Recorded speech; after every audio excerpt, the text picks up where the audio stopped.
porque la verdad vive en nosotros y estará con nosotros para siempre.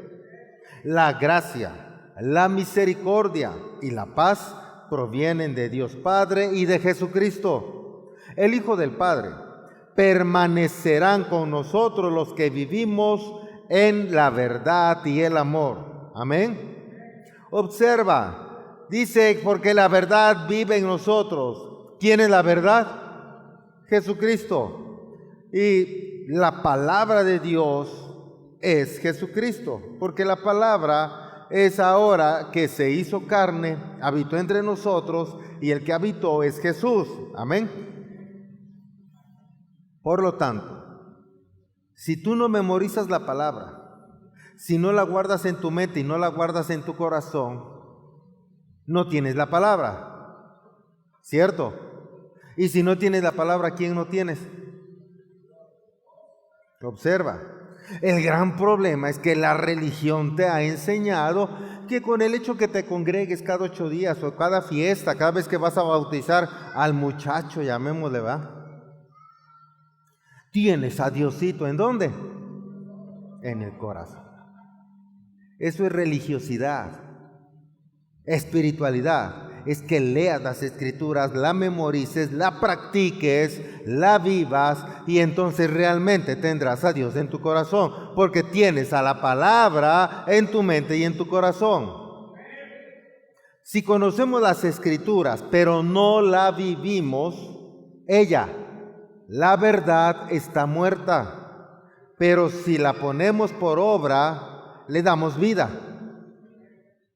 Y entonces nos regresa vida. ¿Estás comprendiendo? Si la palabra de Dios solo la lees, pero no la practicas, queda muerta, se te olvida. Pero si tú la practicas todos los días, tú la vives, la palabra de Dios toma vida. Y cuando toma vida, te regresa vida y vida en abundancia. Pero si en lugar de escuchar, meditar y practicar la palabra de Dios, escuchas murmuración, crítica, juicio, y eso lo tomas como una verdad, y eso lo vives, odias, murmuras, criticas, tú le das vida a palabra de muerte, también te regresará lo mismo. Por eso dice la Escritura que el pago del pecado es muerte. Así que si tú te llenas de algo negativo, vives ese algo negativo y eso te regresa a muerte. ¿Te das cuenta?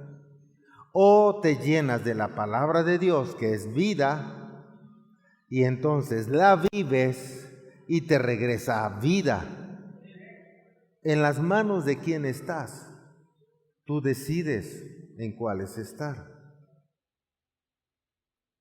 En el libro de Romanos capítulo 6, versos 11 al 14 dice esto: así también ustedes deberían considerarse muertos al poder del pecado y vivos para Dios por medio de Cristo Jesús.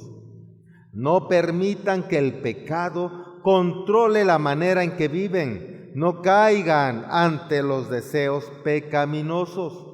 No dejen que ninguna parte de su cuerpo se convierta en un instrumento del mal para servir al pecado. En cambio, entréguense completamente a Dios, porque antes estaban muertos, pero ahora tienen vida nueva. Así que usen todo su cuerpo como un instrumento para hacer lo que es correcto para la gloria de Dios. El pecado ya no es más su amo, porque ustedes ya no viven bajo las exigencias de la ley. En cambio, viven en la libertad de la gracia de Dios. Así que eres libre, pero no para cometer pecado. Eres libre para disfrutar tu vida en Cristo Jesús. Pero si el pecado aún tiene dominio sobre ti, aléjate del pecado.